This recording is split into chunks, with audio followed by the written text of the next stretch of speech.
to the Mission Dorothy podcast with your hostess, Tamekis Williams. Thank you so much for joining us today here at the Mission Dorothy podcast. Today, I am coming with part 2 of the power of self-awareness. And I know that you guys would have loved for me to give you these tips right in that episode, but I kind of felt like that episode was rather long and I needed to get some other things done before I could continue to finish the episode, which is why we're coming with a part 2. So here in part 2, what I want to cover is I want to give you guys some strategies you can use in order to work toward developing greater self-awareness. Okay. And so I'm going to give you guys around 9 different strategies you can use in order to be self-aware and have greater self-awareness. So I hope that you guys have had a fantastic week and you're ready to dive in and explore further your authentic self, and by becoming aware of who you are, right? All right, so let's get it started. All right. So as we've talked, in the last episode, we talked about the 5 elements of self-awareness. And I gave you guys a couple of resources in that episode. And, we talked about the importance of being able to look in the mirror and be 100% honest with yourself as you go about this journey of self-awareness. And I tell you, I cannot stress enough how important it is for you to take out the time to really dive deep when it comes to self-awareness. I'm telling you, because it will make a difference in your relationships, ladies. All right. For those who want to get married, for those who want to be in a committed relationship, it's important for you to dive deep into your emotions, your self-concept, so that you can make the necessary changes that may have been hindering you in past relationships, right? And that I'm talking romantic, but I'm also talking about your relationships too with your friends, as well as with your family, co-workers, leadership, employees, all of that, right? But ultimately, that is definitely important. But what's most important is that I really want you guys to be clear about who you are when you stand in that mirror and do your hair and your makeup and wash your face and you looking at her and you are clear about who this woman is, right?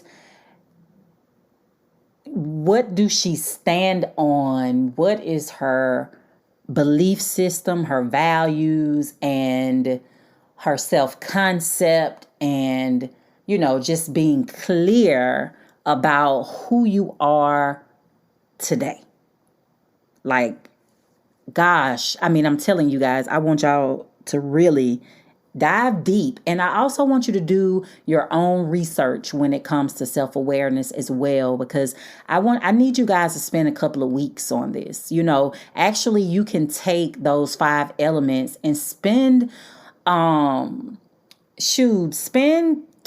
weeks, spend a month per element, right? Spend a good amount of time really diving deep into each one of those elements, because I'm telling you, when you have mastered that element, you will feel so much better and you will feel a increase in your quality of life. Like, real talk, for real. All right. All right, so let's dive into these strategies. So in that last session, I'm sorry, I'm thinking I'm in therapy. In that last episode, which this podcast is much like it, but let me put my disclaimer: this podcast is not therapy. If you feel that you need therapy, please go and find you a professional who can help you get to where you're going so that you can accomplish your personal goals. Okay? All right, but this podcast is more of a assistant to therapy, right?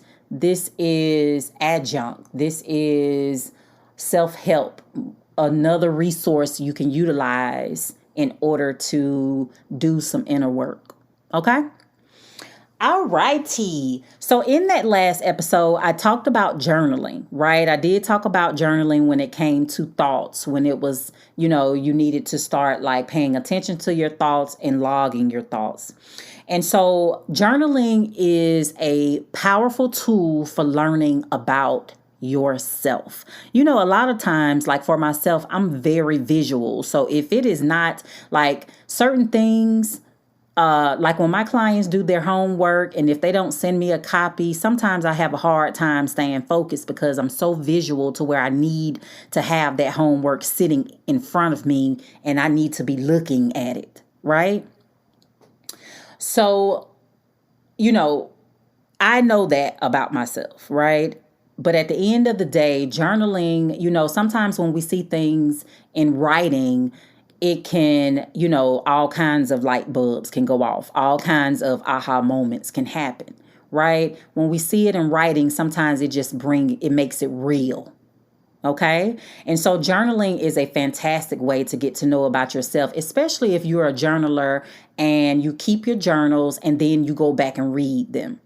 Right. So if you are someone who journals, like go back and read, let's just say if you go back 5 years, pick one day and read the entry for that same date, from each year.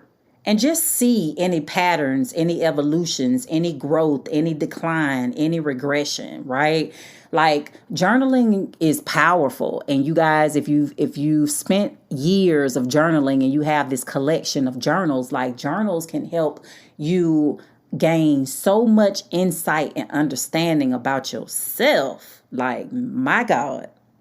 So when you journal, you can spend a good 15 minutes each evening recording your thoughts, your life, your feelings, right? Either you can do it in the morning. There's something called morning pages where you can do kind of like a brain dump. Whatever is on your mind, you just write for 20 minutes straight and just brain dump, right? But you can also journal in the morning, right? You can journal in the morning or you can journal in the evening when you are about to, just kind of shut things down, and it can be a part of your nighttime routine. And so when you're journaling, I want you to list the meaningful things that happened throughout the day. I want you to, pay attention to the thoughts you may had, the feelings you may had, any areas of contention, any areas of hesitation, if there were some fantastic moments in your day, if you had some great insight, always find 3 things that you can, be thankful for, like add that into your journal as well, right? So just making sure, you're including your successes and your failures within that day, or you're including your accomplishments and your challenges, right, during that day. And so when you are journaling, I want you to ask yourself 3 questions, right? And here they are. The first one is, how well did I do today? Right? How well did I do today? How well did I do today when it came to my emotions, when it came to my response, when it came to paying attention when someone talked to me, when it came to, being mindful of my thoughts, right? Like, how well did I do today, right? Like really sitting down and thinking, especially if you are in the morning setting an intention for the day, right?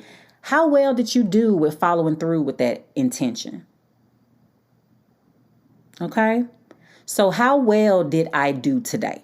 Right? Was I stable? Was I able to control my emotions today? Was I all over the place? Did I not do well today with controlling my feelings or my anger? Like, kind of rating yourself on how well you did, that day when it came to just your performance, right? The second question is, what did I do poorly today? What did I do poorly today? Right? And so when we look at what did you do well, we want to focus on, I'm sorry, because earlier I was saying like, write your negatives and your positives. So let me take that back. Okay. So the first question is, what did I do well today? Like, what did you do good today? Were you able to control your emotions? Were you able to be kind to someone? Were you able to give someone a compliment? Were you able to be mindful of your thoughts? Were you able to find gratitude in the day? Were you able to accept some advice from someone, right? What did I do well today? Okay. And then your second question is, what did I do poorly today? Right. And so that goes back to, did I not control my emotions today? Was I not able to communicate how I felt? Did I act out today? Did I allow anger to get the best of me? Did I engage in, just poor conduct, like talking about somebody? What did I do poorly today? Right? Was I judgmental today? Was I controlling today? Like really thinking about, what did you do poorly? And then question number three is, what changes do I want to make based on the how poorly I did? Right? What changes do I want to make? And the second part of that question is, how will I make those changes? Right? So if you had some aha moments, some light bulbs went off that day, and you realized that there were some behaviors that you needed to change, some things that you needed to do more of, like maybe, doing something for yourself, or I'm sorry, I'm all off right with that one. But what changes do I want to make? So do I want to, participate in more self-love? Do I want to work on being able to control my anger? Do I want to be able to stop putting other people's emotions ahead of mine? Right? So what changes do I want to make, and how will I make those changes? And so when you answer that second part of question number 3, I want you to think about, what are 3 steps that I can do in order to create, change? Okay? Like, that way you will have, 3 steps that you would need to implement over the next week in order to start to create that positive change in your life. All right. So the first one, as I stated, as a good strategy for self-development, is journaling, right? Spending a good 15-20 minutes or longer sitting down, asking yourself some questions, answering some questions, trying to gain a understanding of your day, your actions, your emotions, your mood, writing down any thoughts or new goals that you may want to accomplish, but making sure that you ask yourself those 3 questions. And I'll review them one more time. Question number 1, what did I do well today? Question number 2, what did I do poorly today? And question number 3, what changes do I want to make? And how will I make those changes? By listing the first 3 steps you feel you may need to do in order to create change. All right. So strategy number 1. Strategy number 2 is I want you to take some time out to review your past and current relationships. And what I want you to pay attention to is, remember, we're talking about self-awareness. So you want to sit and really be aware of maybe your behavior, responses, those types of things in the relationship. Right? So if you sit down and really be honest with yourself about your past romantic relationships, as well as, romantic and platonic, right? And really be honest with yourself, because it's some golden nuggets in that review, right? It's really some golden nuggets in that review. And so what I want you to ask yourself about those relationships is, why did the relationship end? Right? And listen, please, come on now.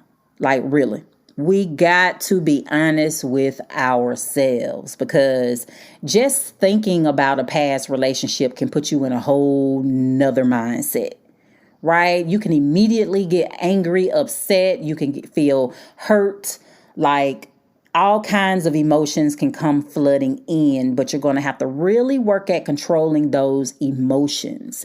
And I really want you to be 150% honest with yourself if that relationship ended because of some of your behaviors. Don't try to put it on the other person if you know good and well that relationship ended because of you. And I want you to think about like I said, romantic and platonic relationships and why they did not work. Why did they fail? Right? And I want you to look at you, and I want you to look at the other person. If you want to maybe, do a list of draw a line down the middle of the page, and you can put them, and on the other side you can put me, and then just write down the issues that you saw in the relationship when it came to them and their behavior, and when it came to you and your behavior. Now, granted, our list for the other person can be 50 pages long, probably, right? But if we're really being honest with ourselves, our list is going to be long too if we know that we were in the wrong. All right. So I cannot stress enough, when you are working to review your past and current relationships, I really want you to work hard and remind yourself, I'm really working to be self-aware of my behaviors. And if I have any behaviors that is sabotaging my chances of having a healthy relationship, address them. Okay? And if you find that, you are, that you have some major issues that may stem from past trauma, that may stem from, hurt, pain, your upbringing, parental styles from your parents, I want you to be honest with yourself. And if you need help with that, please go and find you a therapist that you can sit down and process that pain and trauma with. Okay? Because oftentimes, I do a lot of couples therapy, and in couples therapy, I see where a lot of old pain shows up in relationships. Right? A lot of old pain will show up in relationships, and it can literally damage the relationship. The couple is in their own way. So it's very important for you to really assess, and you should be assessing over time, right? As you get older, the way that you handle relationships when you were 20, you should not be handling them the same way at 35. So you got to really be real with yourself about this, right? Really be honest with yourself, because the more honest you are with yourself, the better you will be moving in the future, right? Because now you have an opportunity to highlight the negative behavior, work on finding ways to change it in a healthy manner, And then that will help to give you a better quality of life, but it will also help you to walk even more confident in your authenticity. Okay? So I want you to look at your past relationships, and I want you to look at your current relationships, right? You're looking at what challenges do you face in that relationship. I want you to look at what do you bring to each relationship, positive and negative. I want you to look at what qualities do you like in your friend or your partner. I want you to look at what qualities do you avoid in your partner or in your friends that you know you need to deal with, and why you need, and why do you need to deal with it? Like, be honest with yourself. I need to deal with it because, my feelings are always being overlooked, right? Or the person is always highlighting their feelings, but they overlook your feelings. Or I always put the other person's feelings above mine, right? Or I never communicate my emotions because I really don't know how to. Okay? So strategy 2, once again, is review your past and current relationships. I want you to look at why did the relationships end, whether it's romantic or platonic. I want you to also consider what challenges do you face in that relationship? What do you bring to the relationship, positive or negative? What qualities do you like in a friend or a partner? And what qualities do you avoid in friendships and romantic relationships? But also, what qualities do you avoid in your current friends and partner?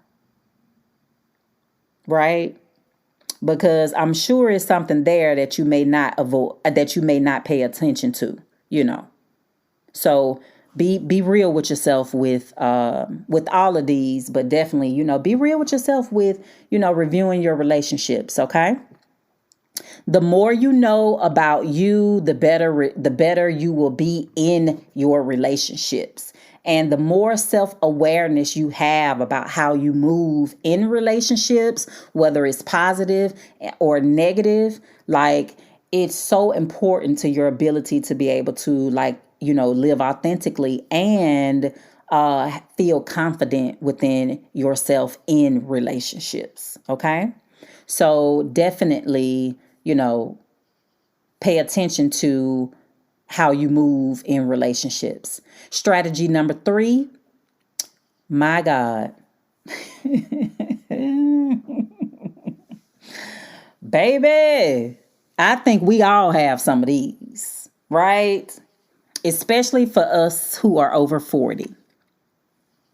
Number 3 is, I want you to assess for self-awareness. I want you to assess, what are your biggest regrets? That one hit a nerve, right? Woo! Did you get chills? Right? Did you get chills? Like, what are your biggest regrets?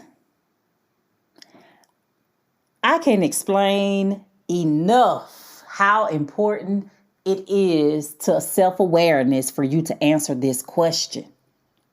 What are your biggest regrets? Because a lot of times people are walking around with I want you just to think about this analogy for a minute.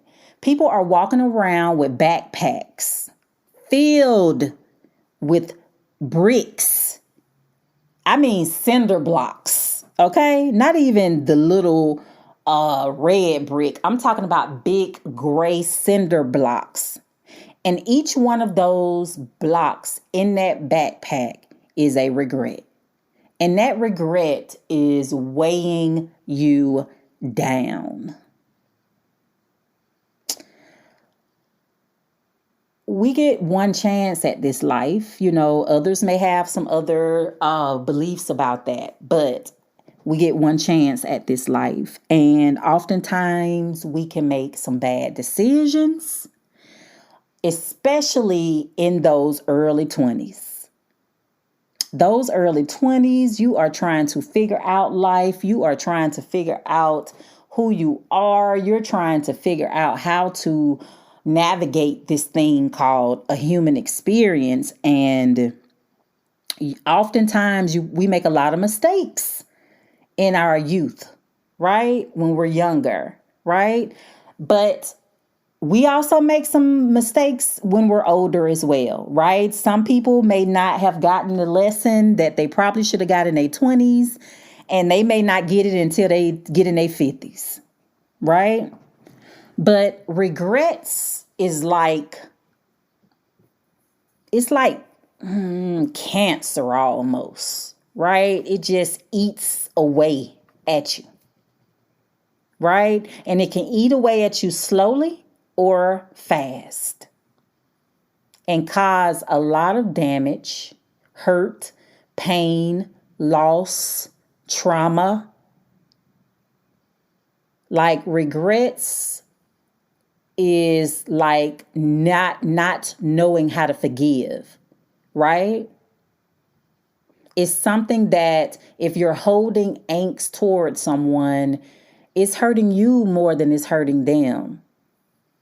So holding on to regrets, like, when they talk about, how they have interviewed people who may have been on their dying, just been on in the last days of life, right?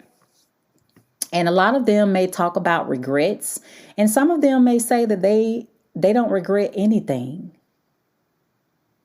And so here's what I want you to think about when it comes to regrets. I want you to ask yourself these questions. Because at the end of the day, y'all, we cannot go back and change stuff. We can't. Well, let me take that back to a certain extent, right? Now, we can go back and change some of our wrongs, but we can't go back and change time, right? Like once we do something, it's done. We can't go back and undo it. It's done. Now, we can go back and correct, but we cannot go back and undo something that we've done, right? We can't go back and undo time. So here are a couple of questions I want you to ask yourself when it comes to exploring your regrets. The first question is, where do I think I have made poor decisions in my lifetime? Where do I think I have made poor decisions in my lifetime?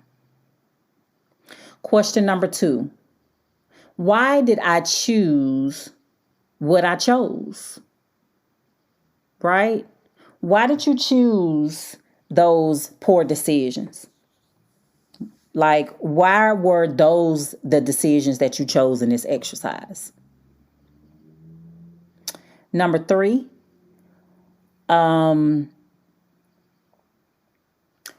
why do I think these are regrets in the first place? Like, why do you regret these actions? Why do I regret these actions in the first place? That's question number 3.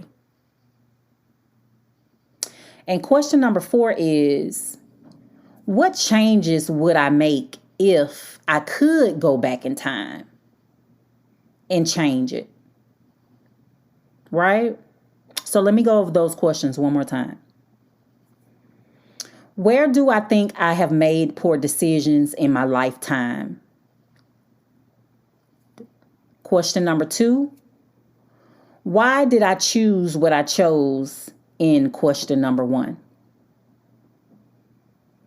Question number 3, why do I think these are regrets in the first place? Question number 4, what changes would I make if I could go back in time? and correct those actions. Okay? But I want you guys to dive deep in this one because I think we all have regrets. I know I do. I have some regrets when it comes to parenting. I have regrets when it comes to romantic relationships. I have regrets when it comes to how I may have handled some situations.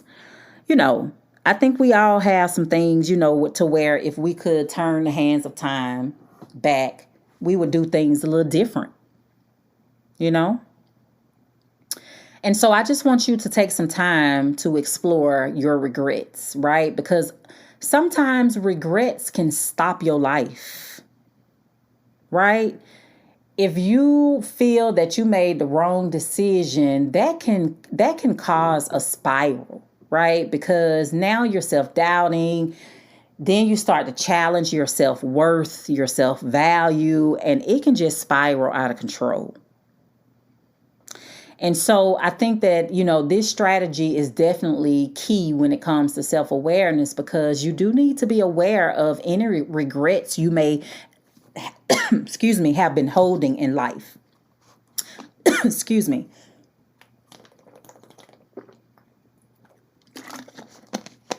I'm sorry. Had to get me a little libation going in there. I guess the throat got a little dry. All right. So I want you to really dive deep into the regrets because like I said, regrets can really cause damage and it can stop your life, right? There are people who wish that they would have went to college and took up a different, a different degree, right? Oftentimes people go to college and they major in what their parents thought would have been best for them versus what they wish they would have done. Some may have regrets about ending a relationship, right? Due to jealousy, right? Or being too controlling. Some may regret their parental style and how they parented their children, whether they may have whooped their children or not. Some may regret some of their past lovers, staying in an unhealthy relationship for staying in an unhealthy relationship, period, or just staying in an unfulfilled relationship for years, right? So sit with yourself and really think about that. That's a good journal topic. What are my biggest regrets? Okay. All right. Strategy number 4. Oh my God, y'all. Woo! All right, let's get ready for this one. Strategy number 4 when it comes to self-awareness is for you to sit down and take a look at which challenges in your life are constant. What challenges keep coming up for you? Right? Is it related to romantic relationships? Do you continue to have challenges when it comes to trust? Do you continue to have challenges when it comes to your career? Right? Do you continue to have challenges when it comes to your relationship with your parents, with your mother, with your father? Which challenges keep staying around? Which ones are constant? Right? Because most of us have a struggle that persists, right? It's that struggle you just cannot seem to get away from. Like you can really put in the effort and really try to not be jealous, but for some reason that jealousy just keep popping up. And most of the time when a person is jealous, they need to look at their own insecurities within themselves. Right? So like I said, most of us have struggles that persist, right? That struggle, it could be weight. Just cannot lose the weight, right? That was one of my struggles back in the day. Like, I really struggled. Like weight started to come on in my 30s. Before that, ooh, honey, you couldn't tell a sister nothing. Do you hear me? My little tall self was just slim and fine, all booty and legs. And so when I turned 30, it was like, okay, that metabolism slowed down. I started picking up them pounds, and I'm just like, hold up. Like, wait a minute. I'm not naturally losing weight by, just naturally. And so I struggled with weight for a minute, just as you transition and get older and your metabolism change and your body change, and then you've had children and your children change, birth changes your body, being pregnant changes your body. And so I had some issues there, but just through the grace of God, like I mean, for years, there was a point where I just refused. I was a size 20. And I just refused to buy clothes. Like, I just wore the same clothes over and over and over. I was like, I am not dressing up this fat. Like, I'm just not. I'm tired of going to the store, trying to paying an arm and a leg for clothes because I'm in the double digits. And then with me being tall, I guess they feel like all women who are over a size 12 is short and want spandex. I'm telling y'all, I've had some fights in the dressing room, okay? Like, really. And it's so crazy because actually my weight loss journey started in the dressing room. I had a straight meltdown in the dressing room. But that meltdown back in 2017 caused me to change my mindset about my body and weight and self-acceptance. And I have to say, like, it's a beautiful journey, right? Like, it was a beautiful journey. I'm so thankful for that day. Like, that day, I know everybody in Old Navy was like, what the hell is going on in there?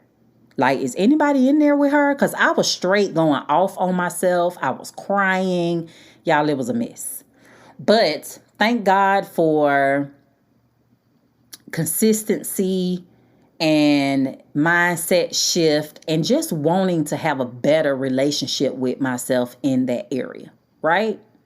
So, like I said, when it comes to challenges, some of us may have some challenges that is persistent. It persists. It has been around for a long time and you just cannot get it right. Right? So another area would be finances, right? You just keep working at trying to save. You keep working at trying to, not utilize credit cards incorrectly. You are trying to build your credit, but for some reason, you just can't get it right. Every time you save, you start feeling like, okay, I got this little extra money. I can do this. I can do that. Or your girls is like, girl, let's go out. Let's take that trip.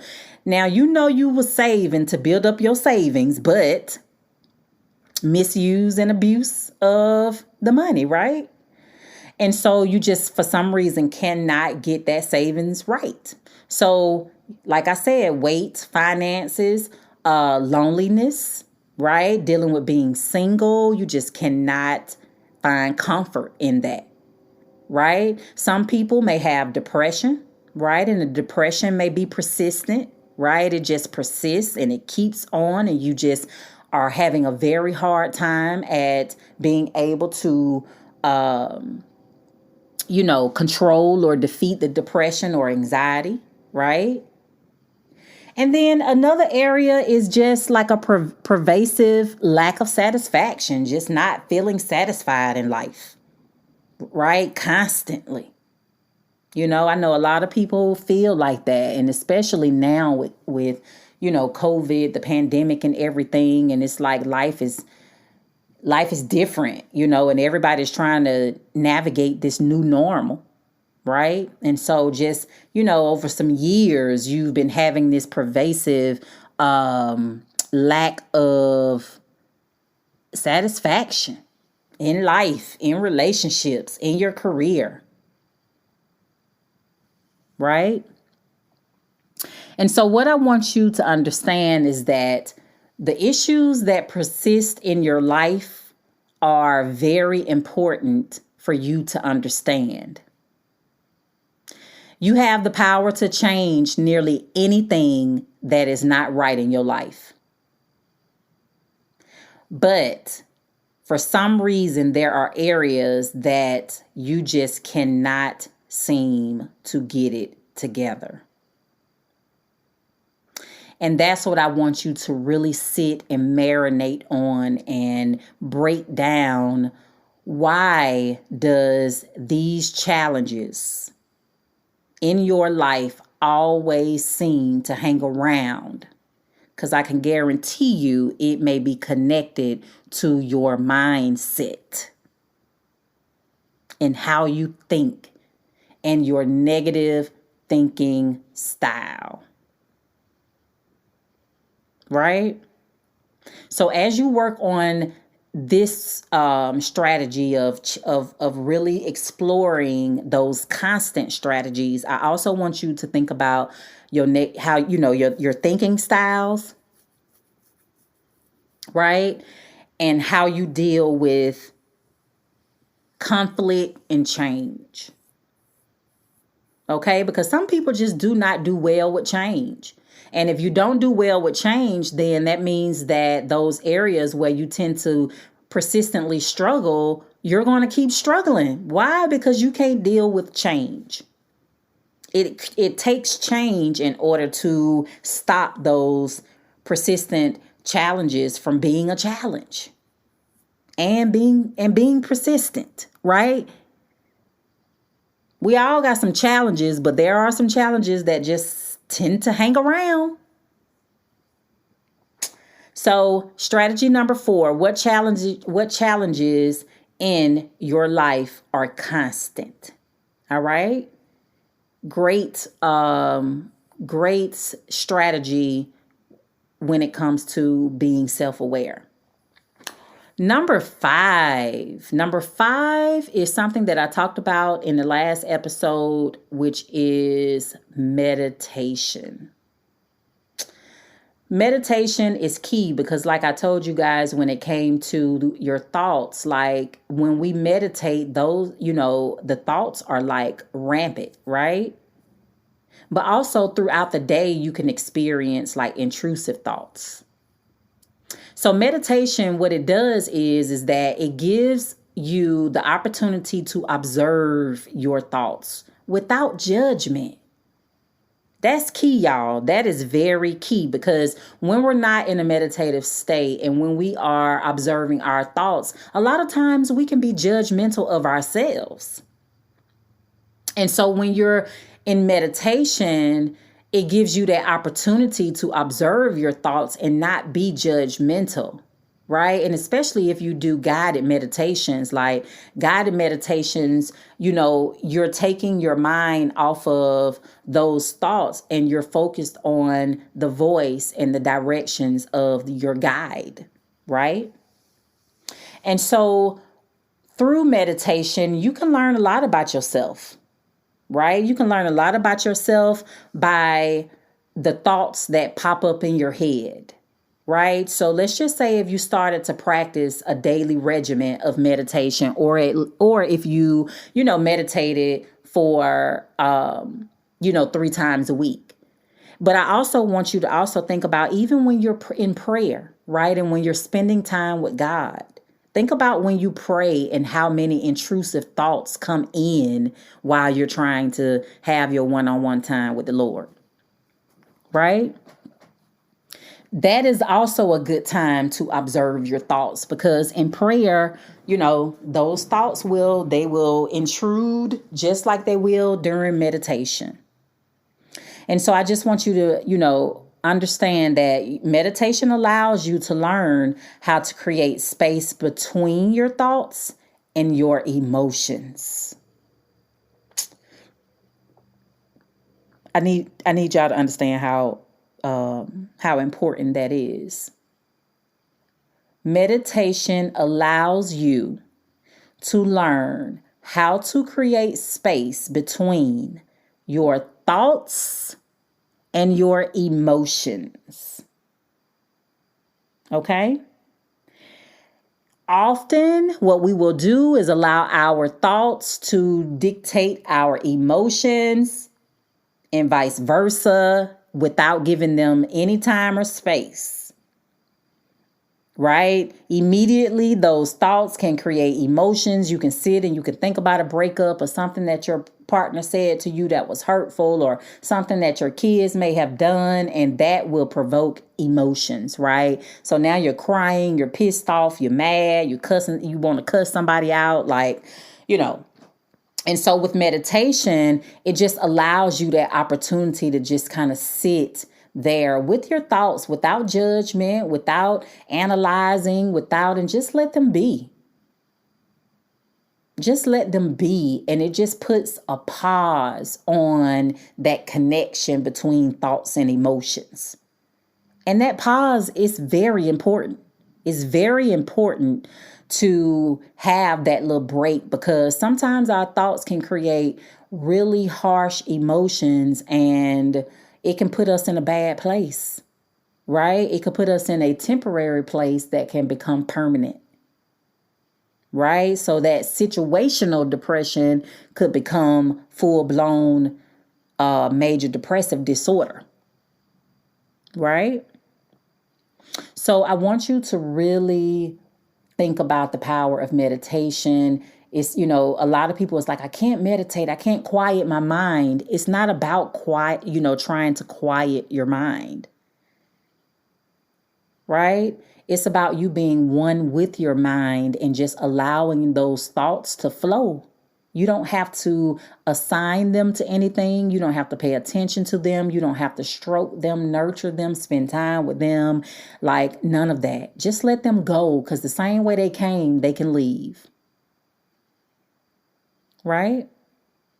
So definitely, think about meditation. There are several apps that you can utilize when it comes to meditation. One of the apps that I love, and I'm not affiliated in any kind of way, but I don't mind, plugging good tools, right? Because at the end of the day, I do this so that I can help you guys, and I don't mind plugging tools. At the end of the day, my blessings will come, right?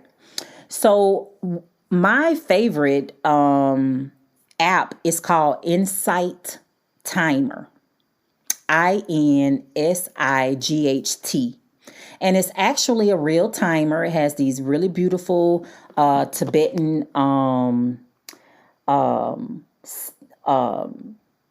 alarms or alerts, and it's just fantastic. And and what I love about this app is that it is always improving. It is always improving. Like, as I'm talking to you guys, I just opened up the app, and one of the new things that they have is people are able to go live, right? So you can go live and you can go meditate live with your guide, right? Or you could do, the app has small classes. It has meditative music. It has all kinds of meditations. You can go on there and you can put in the search anxiety, and there will be meditations for anxiety, right? It may be small classes for anxiety. Right? You can put in there love, fear. There are all meditations for pretty much anything you can think of in this app. So definitely go and check it out. One of the meditations in here that I absolutely love is there's this lady in here. Her name is Mary Muddux. Muddux. If you put her name in the search, she will pop up, and she has this 5-minute meditation called Simply Being. And one of the things that I really love about her this meditation, I love her voice because it's soothing. When you meditate and you use guided meditation, please find someone that you feel comfortable with, that their voice is soothing to you. Because I found some good meditations as far as like the content of it, but the voice I just could not do. Okay. So Simply being, it's just a 5-minute meditation that just gives you an opportunity to take a 5-minute break, right? And she just talks about just simply being in the moment. Whatever, sensations or thoughts that may come up, just let them be.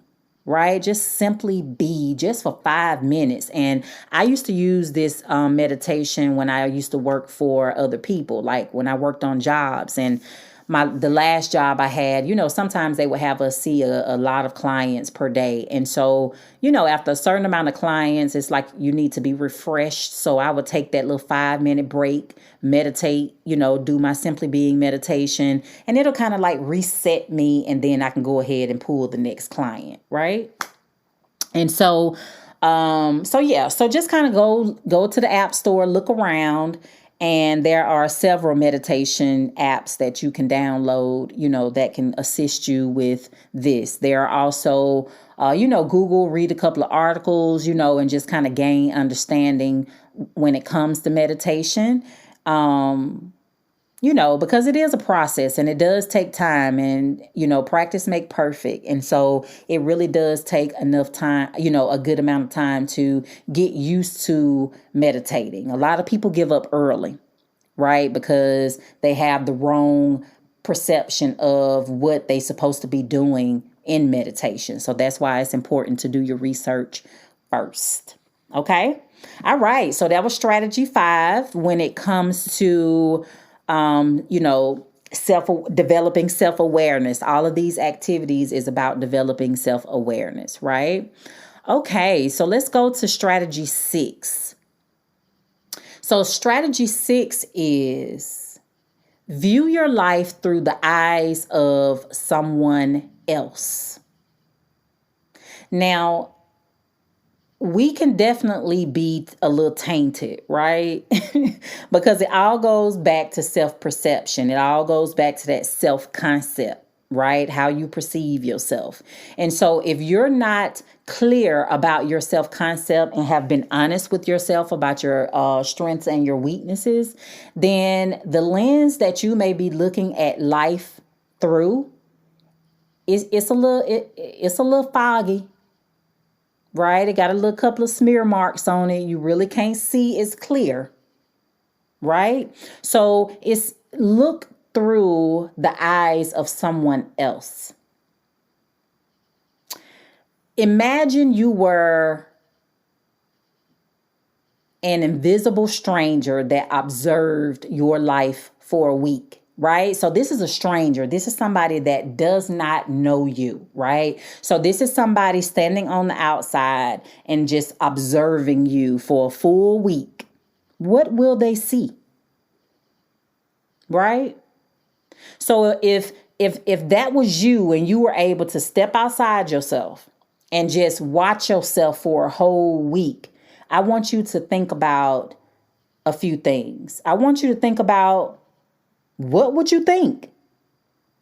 What would you think about how you move? Right? Your life flow. What would you think about how you deal with life, with people, with situations, with relationships, right? Like how you treat people, how you treat yourself, right? What would you think if you could stand out and just watch yourself for a week? What would you think?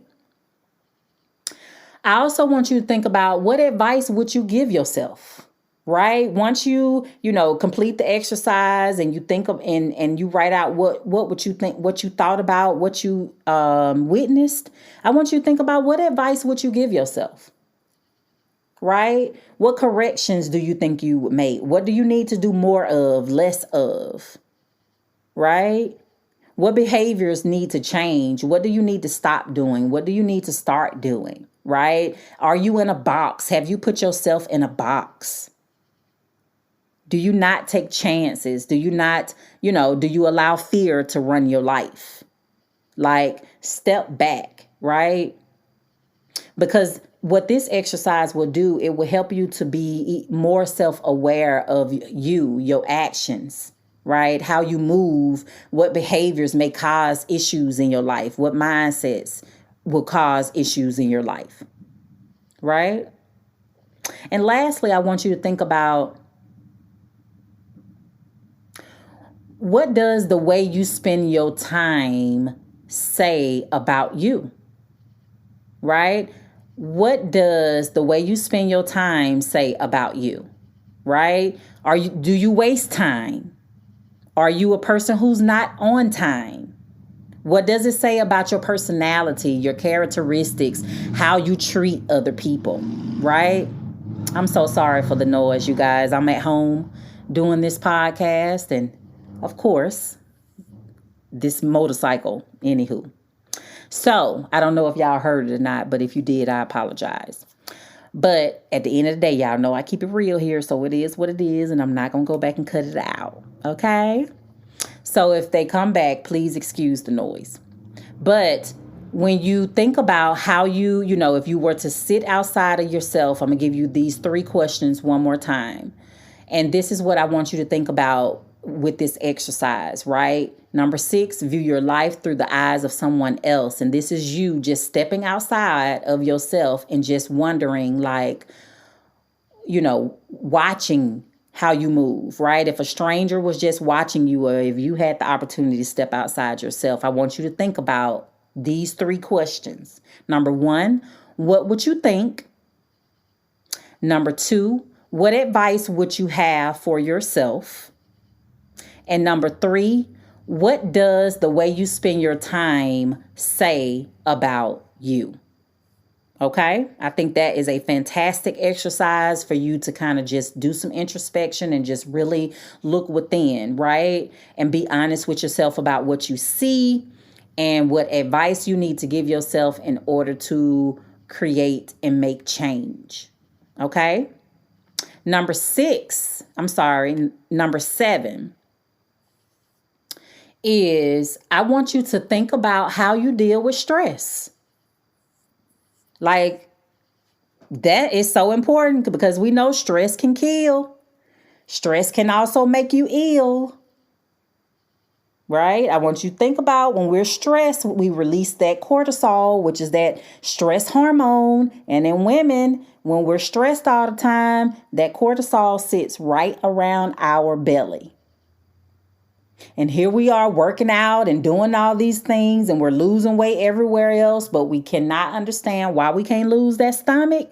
And part of that could be because you are highly stressed and you're constantly releasing that stress hormone, right? So the connection between think about how you deal with stress and self-awareness is key, because if you don't handle stress well, that can cause so many issues in so many other areas of your life. Right? And so, think about it. When you get stressed, how do you handle it? Do you eat? Do you emotional eat? Right? Do you utilize alcohol? Right? Do you go smoke some weed? Right? Do you get high? Do you sleep your life away? Right? When you're stressed? Do you get in that funky mood and get grumpy and short patient and start snapping at everybody? Right? Do you go and use numbness and avoidance and just, binge on Grey's Anatomy or something? Right? Like, how do you handle stress? Right? Because, we got to understand that part of this life is stress. I can't even get it out right. Stress is a part of this life. And it's very important when it comes to how we handle stress, right? And not only how do we handle stress, but I also want you to think about how do you treat people when you're stressed? How do you treat other people when you're stressed out? How do you treat yourself when you're stressed out? I want you to answer those questions, right? I want you to answer, how do I handle stress? Right? How do I treat others when I'm stressed? How do I treat myself when I'm stressed? And lastly, what challenges have I caused for myself by dealing with stress poorly? If you can learn healthy ways to deal with stress, then that by itself will increase your quality of life. That will help you feel more confident in how you move about this life. It will keep you healthier, right? So really sit with yourself, right? Because we all have stressful days, we have stressful moments, and we have stressful periods in our life, right? That last, going back to that other question as far as, what challenges in your life are constant. Are you constantly stressed? So really sit and think about that. How do I deal with stress? You got to really be self-aware of that because it's a vital part of your quality of life as well as the ability to be able to live authentically. Because when we stressed out, we change, right? Our whole demeanor can change.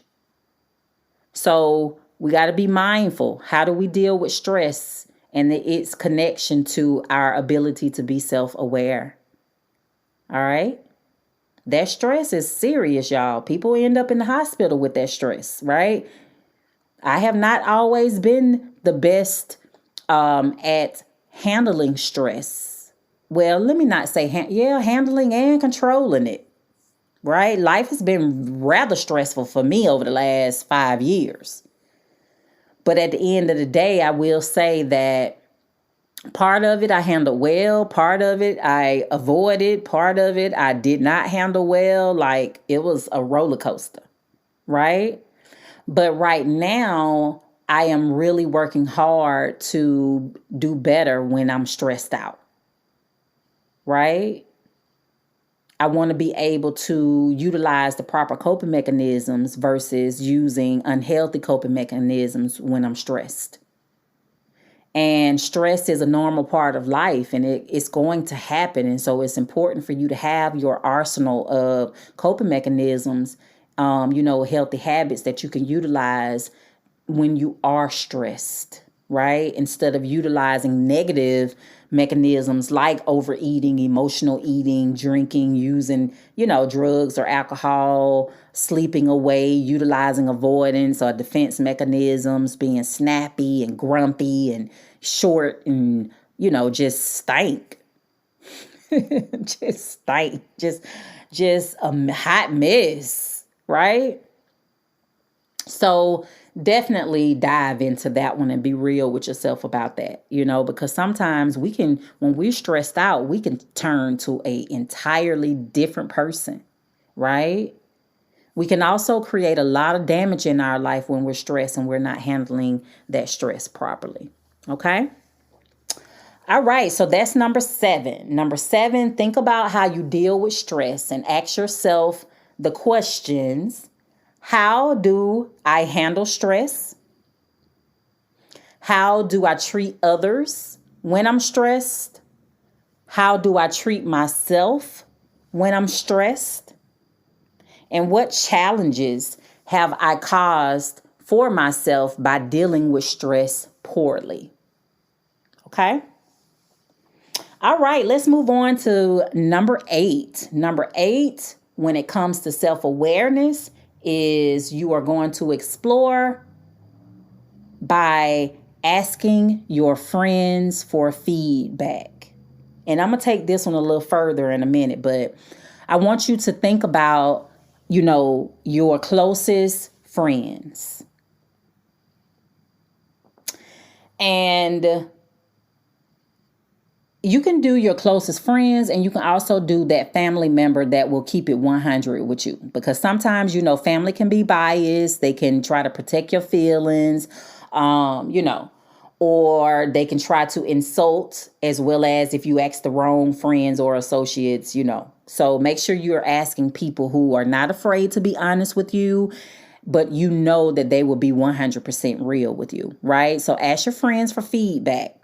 Ask your friends to describe you, right? They can utilize feeling words, right? They can just take a list of feeling words and just pick, like, describe you in feeling words, right? Or they can just describe you in one sentence.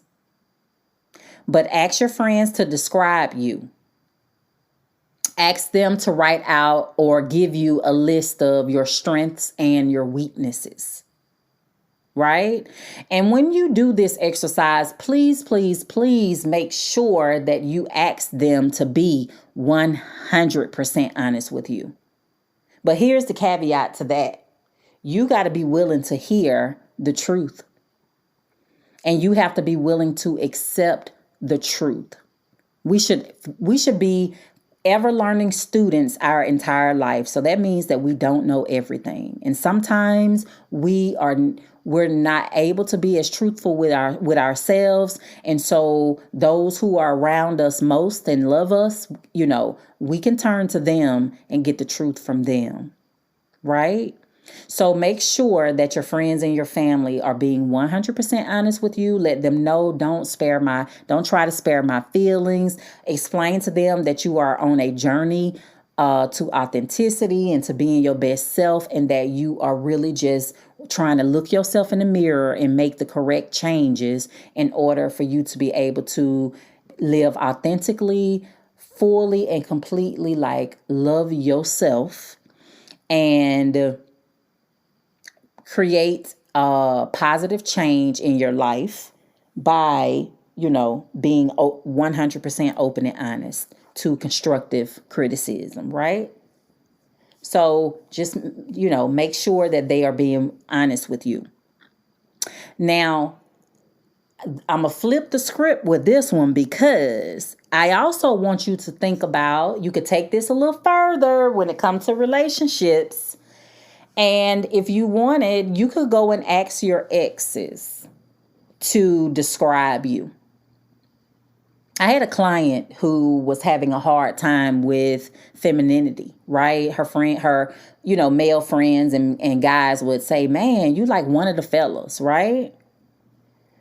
And, she wanted to explore, we realized that she was disconnected from her femininity, right? The softness, right? And I had her go and ask her exes to critique her when it comes to their relationship. Like, what was her strengths and what was her weaknesses? Okay? And you guys can do the same. And I know it's scary. I know it is scary, but guess what? It will be invaluable, like priceless, right? It will be priceless, especially now. I need you to go and ask those who you guys were able to end the relationship on the good foot, so to speak, right? That you guys were in the same place. Of course, I don't want you to go and ask someone that you are still at odds with, or they're still hurt and pissed off and mad about you, because they will rip you to pieces. So we're not looking at that. I mean, granted, now, if you're able to deal with that, if you're strong enough to really feel that they will be 100% honest with you, they may get a little upset, but what they're saying is the truth and they're not embellishing because they're pissed off at you or because they feel like you hurt them or you let them down or whatever, like, go ahead. But make sure that you ask those who you feel will be really honest with you, right? Because even though you guys may not be together, they still want the best for you. Okay. And I'll tell you, like, when my client went and she did this exercise, like, it was very beneficial, like, she gained so much insight about herself, especially when it comes to relationships and why guys kind of look at her as one of the guys. Right. So go ahead, get that feedback. Get that feedback, because once again, it goes right back to strategy number 6 of viewing your life through somebody else's eyes. So this is your opportunity to view you through somebody else's eyes. Okay? All right. All right. And number 9 is, I know I said I was giving you 9 strategies, but I'm going to give you 10 actually. So number 9 is, I want you to list your goals, values, and priorities. Now, you can go back to I think it's episode 16, when we talked about the exercise to remove, those beliefs and values that were no longer serving you, right? And to explore the beliefs and values that you want to walk with moving forward. And so when it comes to self-awareness, it's important for you to know your beliefs, what you stand on, right? It's important for you to know those values and those morals and what you stand on. It's important for you to also be aware of your life goals, personal, professional, and those priorities. What's most important to you in life, right? Like, what's most important? What are the priorities for you in this life? Like, these are very important: your goals, your values, and your priorities. And when you complete this strategy, I want you to think about these questions. I want you to think about, what do I want to accomplish? Right? What do I want to accomplish? What are the things that I would like to accomplish in this life? Do I want to be a wife, a mother, a husband? Do I want to, set out for a certain career? Do I want to make a positive difference in people's life? Right? Like, what do you want to accomplish? What do you want to accomplish? Number 2 question is, what kind of life do you want to live? Right? What kind of life do you want to live? And of course, your values is connected to that. What kind of life do I want to live? Do I want to live a free life? Right? So a free life is living life on your own terms, not worried about what other people think of you. Right? Do I want to live an authentic life? And that is you living authentically and being comfortable in who you are. Right? And not choosing to put on masks in certain situations and places. Right? What life do you want to live? Right? Because I surely hope you don't want to live a life of fear, right? A life of being anxious all the time, a life of allowing anger to take over. Like, you don't want that. The third question I want you to think about when it comes to listing your goals, values, and priorities is, what is important to me? What is important to me? And I mean, like, dig deep on that. What's important to you? Like, my relationship with God is important to me, and I'm working to strengthen that relationship. What's important to me is raising my daughter to be a respectful, young woman out here in this world, right? What's important to me is, being there for my family, as best as I can, right? What's important to me is loving myself and being honest with myself when I'm not, when I'm not doing the best job at loving myself or taking care of myself and my emotions, right? So what's important to you? And last, I also want you to think about, if your life were perfect, what would your day look like? Like, what would your day look like if your life was perfect, right? We call this kind of like the miracle question in the world of social work, right?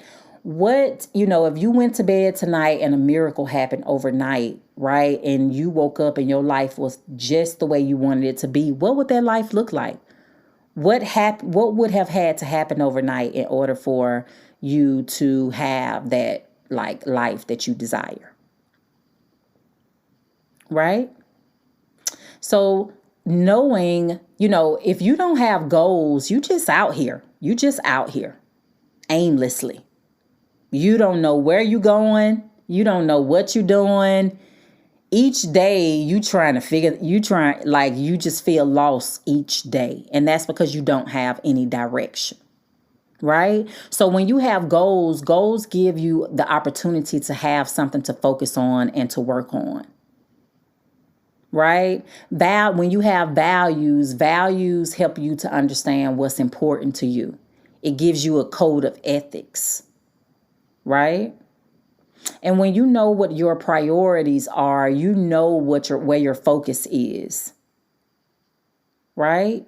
So all three of those is just giving you direction in life. If you feeling lost in life, disconnected, check your goals, check your values, and check your priorities. Okay? And number 10, when it comes to strategies to utilize, when it comes to self-awareness and to discover and develop your self-awareness, is learning how to be authentic. Learning how to just be you and be okay with that. Right? Like, be honest with yourself. Right? Be authentic and be honest with yourself as you go through this process of self-awareness. Be authentic. Like, be real with yourself 100%. Because I'm telling you, if you sugarcoating, if you are avoiding, if you are not being really open and real with yourself, you're not going to benefit from this work. You're not. And you're going to continue to have those persistent challenges. So be real, authentic with yourself. Be open and honest with yourself as you go throughout this self-awareness journey. Okay? Because I can sit, and give you these 2 episodes on self-awareness. And if you're not really being honest with yourself when you answer these questions, you wasting your time. Because your answers will not be true. They will not. All right? So make sure that you are really being open and honest with yourself when it comes to, working on developing your self-awareness. Because self-awareness is one of the most important things you can possess. The key to, it's like the key to enhancing your life. Right?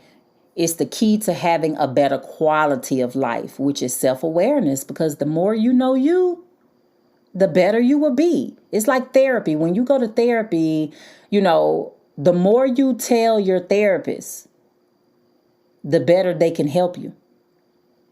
Right? So self-awareness is definitely a key when it comes to enhancing your life. Right? Self-awareness is important. It's important when it comes to setting up your goals and creating the life that you would most enjoy. It really is. Because I'll tell you this. Without self-awareness, you are doomed to repeat your mistakes over and over and over again for the rest of your life. Hear me when I say, without self-awareness, you're doomed to repeat your mistakes for the rest of your life. Right? Because most of us are pretty good at figuring out what makes other people tick, right? It's much more challenging to develop the same understanding about yourself. So it's so easy for us to be able to, look at other people and, try to, how do I say it?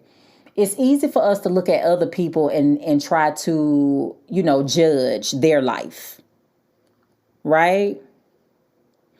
But it's hard to look at yourself and judge your life, right? It's easy to look at other people and judge their behavior and how they move in life.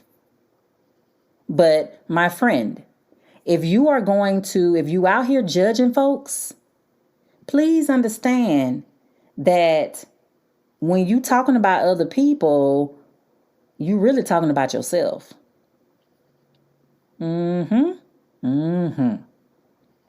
Once again, it's much more easier, to judge other people's lives and tell other people what they're doing wrong. But it's hard to do it for yourself. But it's necessary. Hard, but absolutely necessary.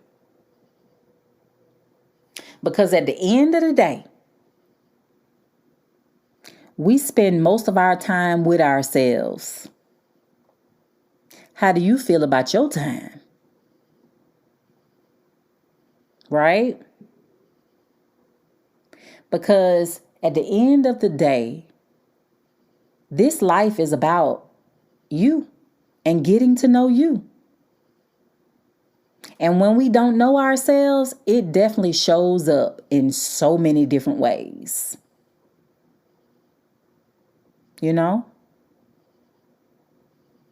So it's important to work toward having a higher understanding of yourself. It's so beneficial in so many areas of your life. Like I can't stress it enough. It's so beneficial. So I hope that this episode helps you to go about your journey, right, to living authentically through learning self-awareness. And you gain self-awareness by assessing yourself. No, it ain't always cute. No, it will not always feel good. But it's necessary, y'all. It's necessary. We got to start looking in the mirror. Me and my analogies. I know I'm going to throw y'all with this one, but it just came to my head. Because one of the things I realized, working with women is when it comes, if we were to take sex for an example, in order for you to be pleased and enjoy intimacy, you first got to know you. You first got to know what turns you on. You first got to know what sets you on fire. Right? You have to know your hot spots so that you can teach your mate how to please you. But if you are not aware, if you're not self-aware of your, body and, your body, your sexuality, like, when it comes to your, intimacy, then how can you be pleased? Right? So if you don't know about, if you haven't taken the time to assess self, then how can you be your best self? How can you have a great quality of life if you don't even know who you are? Right? So that's why self-awareness is key in so many areas, right? Even when it comes to intimacy. Because if you have not explored your body, if you have not looked down at her with a mirror, if you have not touched her, right? If you don't know where your G-spot is, if you don't know where your little hot spots on your body is, then how can you have a fulfilling, intimate relationship with your partner because you can't even educate them on how to please you, right? Like you can't. If you don't know what it is that you want in a man, you're not going to recognize your husband when he show up, right? Once again, self-awareness. So I am going to go ahead and end here. And I hope that this episode, both episodes, related to self-awareness, part 1 and 2, the power of self-awareness. I hope that this really help you guys to turn over the stone, right? I hope that this creates positive change in your lives to the point to where it increases as you go throughout this exercise and you gain more understanding of yourself. I can't wait for you guys to start feeling the benefits of being self-aware. Like, it's crucial to your level of happiness and fulfillment. Okay? So please take some time out, listen to these episodes again. Make sure you go back, write the questions down, and make sure you follow every step, like answer every question, right? Do not, don't do no surface assessment. I need you to go to the root, right? I need you to dig deep. I need you to really be honest with yourself when it comes to this self-assessing, because self-assessment is part of your foundation for everything, every area of your life.